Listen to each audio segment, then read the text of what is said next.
अस्सलाम वालेकुम सर जी, की हाल है? ठीक हो? हाँ जी, वालेकुम सलाम। सुनाओ की हाल है? ठीक हो? रब दा शुक्र है, एहसान है। तुसी आप सुनाओ, फिट ठीक। फाट हो? हाँ जी, ठीक ठाक हो। खैर खैरियत है? शुक्र रब दा, ठीक ठाक। कहते की कर बना रहे हो सर जी अज? ਅੱਜ ਸਰਕਾਰ ਅਸੀਂ ਅਗਲੇ ਦਿਨ ਸਾਡੀ ਛੱਤ ਜਿਹੜੀ ਹੈ ਨਾ ਇਹਦੇ ਉੱਤੇ ਛੱਤ ਦੀ ਤਿਆਰੀ ਵਿਖਾਈ ਆਈ। अच्छा जी। ਬਾ ਛੱਤ ਦੀ ਅਸੀਂ ਤਿਆਰੀ ਕਰ ਛੱਡੀ ਹੈ जी जी। ਤੇ ਅੱਜ ਅਸੀਂ ਜਿਹੜਾ ਹੈ ਨਾ ਇਹਦੇ ਉੱਤੇ ਮਿੱਟੀ ਸ਼ਿੱਟੀ ਪਾਈ ਹੈ। ਮਿੱਟੀ ਸ਼ਿੱਟੀ ਪਾਉਣ ਦਾ ਮਕਸਦ ਇਹ ਵੇ ਬਾ ਜਿਹੜੀ ਮਿੱਟੀ ਅਸੀਂ ਪਾਈ ਹੈ ਨਾ जी जी। ਉਹ ਅਸੀਂ ਥੱਲੇ ਛਾਪਰ ਪਾਇਆ, ਛਾਪਰ ਪਾ ਕੇ ਥੱਲੇ ਮਿੱਟੀ ਪਾਈ ਹੈ। ठीक है। ਮਿੱਟੀ ਦਾ ਮਕਸਦ ਇਹ ਵੇ ਬਾ ਛੱਤ ਠੰਡੀ ਰਵੇ ਜੀ। जी जी। ਆ ਧੁੱਪ ਹੁੰਦੀ ਹੈ ਨਾ, ਗਰਮੀ ਸ਼ਰਮੀ ਹੁੰਦੀ ਹੈ। जी जी। ਮਿੱਟੀ ਇਸ ਵਾਸਤੇ ਪਾਈ ਹੈ ਬਾ ਛੱਤ ਠੰਡੀ ਰਵੇ ਜੀ।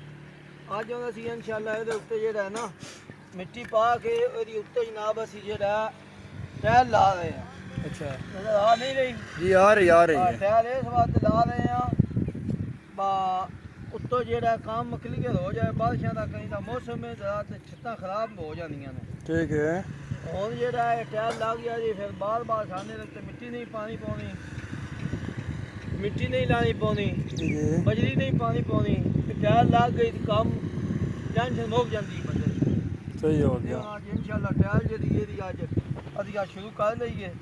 ਮਗਰ ਇੱਕ ਸਾਈਡ ਆ ਲਾਈਏ ਤੇ ਮਾਲੀ ਲਾ ਕੇ ਲੈਵਲ ਕਰ ਕੋਣਾ ਲਾ ਰਹੇ ਆ, ਫਿਰ ਆ ਲਾ ਕੇ ਤੇ ਸਾਈਡਾਂ ਤੇ ਬਾਰਡਰ ਲਾ ਕੇ ਇਨਸ਼ਾਅੱਲਾ ਤਾਲਾ आज इनशाअल्लाह कमरा जो क्लियर कर छड़ना है। जी ठीक हो गया।